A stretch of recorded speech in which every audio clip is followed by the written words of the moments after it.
if our colleague is still able to accommodate a few questions despite... Yes, Mr. President, Your Honor. Okay. Thank you very much, Mr. President, Your Honor. Your Honor, alam po ba ninyo ang nakakain ng isang Pilipino na bigas sa loob ng isang taon? I don't have that data, Mr. President, Your Honor. According to the Philippine Statistics Authority, ang isang Pilipino po, ang tawag po nila rito ay per capita consumption of rice. 122 kilos daw po ang nakakain ng isang Pilipino sa loob ng isang taon. Sa mga tweet, kinuwenta ko po 122 kilos times 115 million Filipinos divided by 20 something kasi para makita po natin per metric tons. Ang national consumption po pala, base po sa kwenta ko, Mr. President, 14 million metric tons of rice. Ito po ay 2024. Nagtataka po ako bakit binase nila sa 115 million Filipinos. Marami pa po namang mga sanggol Hindi pa naman kumakain ng bigas yung mga yun Sabaw ng bigas, kinakain po yun, Mr. President. Meron din pong mga probinsya ang ating bansa na kumakain ng kasaba. Sa Mindanao po siguro, marami doon. Meron din tayong mga lugar na mais ang kinakain, lalong-lalo na po sa Cebu. Sana po ay ibinawas sana ito. Ganun pa man, kahit na aminin po natin, Mr. President, na sa official record po ng PSA, ang atin pong consumption ay 15.5 million metric tons. Dinagdagan pa nga ng 1 milyon Sa kwenta ko 1 milyon at kalahati. Tinanong ko rin po yung production natin on the same year. Ang sabi po nila, 19.3 million metric tons. So, ang sabi ko po, kukunti naman pala yung consumption natin. Mas malaki pa pala yung pinroduce natin, 19.3 million metric tons. Ipagpalagay mo ng 15.5 million metric tons ang kakainin ng bawat isang Pilipino. Di sana hindi tumaas ang presyo ng bigas. Wala pa pong importation dito, Mr. President. Sa production pa lang natin, kayang-kaya na nating takpan ang pangangailangan po ng bawat isang Pilipino. So nagtanong po ako sa aking mga kaibigan sa mga concerned agencies na ayaw na po nilang ipabanggit ang mga pangalan for obvious reasons. Paano po ako nangyari yun? This seems to be a very big conundrum for all of us. Hindi po nila mahipaliwanag, Mr. President. So dito po, kitang-kita natin ang napakalaking corruption na yung sinasabi po kanina ni Senador Jaime na supply chain. Kahit na po hindi natin tingnan doon Dito pa lang sa statistics na ito Sobra po ang ating production kaysa pangangailangan natin sa pagkain. Kaya nakakabahala po kung bakit wala pa pong importation dito, bakit ganun na po ang kinalabasan. Kagaya rin po ng mga naunang nag-interpellate na ako po'y tinawagan din ng ating mga kababayan na mga magsasaka sa Tarlac sapagkat ako naman po ay taga-Tarlac. At sa Pampanga, lalong-lalo na po ang Pampanga, sa Minalin, sa Florida Blanca, Candaba at Santa Ana. Halos umiiyak po sila one month ago sapagkat yung pong bagong gapas na palay ay binibili na lamang po between 7 to 8 pesos per kilo. Ang nabilad naman po, Mr. President, Your Honor, 11 to 12 pesos per kilo. Sabi po nila, umiiyak po sila literally. Nakakaawa po ang kanilang kalagayan kaya biniro ko na lamang po sila. Bakit ako po ang tinawagan ninyo?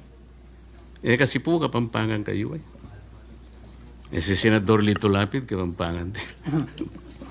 Pero ganito po ang gagawin natin. Kakausapin ko po ang aming mga kasama at pag-uukulan po natin ng atensyon ito pong problemang ito. Tama naman po na kailangan natin pong lunasan kaagad Sapagkat kagaya po ng sinabi nila, wala na po kami kanyang kinabukasan pagka ganito ang patuloy na mangyayari sa amin.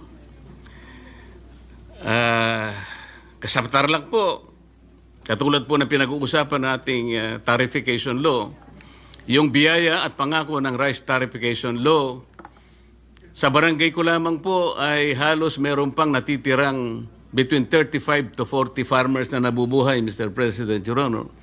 Pero isa man sa kanila, nung tanungin ko, yung iba po ay meron ding nakalista sa RSBSA, pero ang karamihan po ay wala doon. Kaya nakikita ko, bakit wala sila sa RSBSA at yun namang nasa RSBSA, wala naman tinatanggap. Kaya kailangan po sigurong makita natin lahat yun, Mr. President. I totally agree with you, Mr. President, Your Honor. Pero kanina, medyo nakabulabog, nabanggit yung numero. Tama talaga kayo doon. Kung totoo yun, 14 million metric tons lang kailangan 115 Filipinos to makukonsume na rice in a year versus 19 million metric tons ang pinoproduce natin sa ating bansa na bigas. Ba't pa tayo mag-import? So that has to be investigated, Mr. President. Sa kanila po galing yung statistics, Mr. President. That is correct. That has to be investigated thoroughly. Kung tama ba yung figures, then What is the pleasure of the Honorable Pangilinan? With the permission of Senator Marcoleta and Senator Tulfo. With the permission of the gentlemen who have the Thank floor, you. Senator Pangilinan may proceed. I may be mistaken, but I think the 19 million is palay. Igigiling pa yun. And 60% of that 19 million metric tons of palay becomes rice. So it's about 11.9 to 12 million na bigas. Kaya yung importation mo, yung consumption is 15 million bigas, 19 million yung palay. Pagka yan ay giniling, magiging 60%, which is about 12 million. So yung gap is about 2 million metric 2 tons. to 3 million. So dapat import natin no more than Well, 3 yes. million. Dapat if we go by that pagka ganon, yes. statistics, those numbers. Hindi 5 million, no? Okay. Well, again, we will have to check the data, but I think that's... We have to check the data, Mr. President, because what I got, hindi po pala ito. Because alam ko po ang conversion rate, 67% po ang conversion rate mula sa palay sa pagiging bigas. Kaya nga po ako'y nagtaka, kahit na halimbawa gawin po nating palay ito, mataas pa rin po yung production kesa sa consumption. At kung aalisin nga po natin yung iba sapagkat ibinasi po sa 115 million, talaga naman pong karamihan po ng mga sanggol hindi pa kumakain ng bigas, masyado pong malaki ang base data na ginamit po nila. I agree, Mr. President, Your Honor. Mr. President, Your Honor, alam po ba ninyo na wala pong continuing o permanent commission para sa agriculture? Hindi po kagaya ng EDCOM. Meron po tayong Education Commission na ito po ay created by law. Kaya po ito ay tuloy-tuloy na nagagampanan nila yung pagsasakatuparan ng pagre-review, pagre-revisa yung progreso ng ating educational system. Ganon din po ang kuryente. Ang energy sector po natin, merong itinalagang JCEC kung tawagin. Ito po yung Joint Congressional Energy Commission na ito po ginawa rin ng batas. Pero ito pong agriculture, Mr. President, Your Honor, baka magtaka kayo, yung kauna-unahan po na joint commission o joint resolution ay nangyari lamang po sa pamagitan ng isang ang Congressional Commission ay ang ginamit lamang po ay Joint Resolution number 1. Hindi po batas. At ito po ay nangyari during the 10th Congress. Ibig sabihin po, Mr. President, Your Honor, 1995 o 30 taon nang nakararaan. Baka sakali pong i-consider ninyo, Mr. President, Your Honor, isabatas po natin ang pagsasagawa ng isang komisyon na magmo-monitor. Kasama po ninyo ako doon sapagkat ako po ay isa ring magsasaka. Para sa ganun po, tuloy-tuloy ang pagsasagawa ng kanilang tungkulin. Sapagkat ang agriculture po ay may tuturing nating economic backbone ng ating bansa. Mahalaga po ang kuryente, mahalaga ang education. Ngunit hindi natin matatawaran na mahalaga din po ang agriculture. Tama po ba? I definitely agree with you, Mr. President, Your Honor.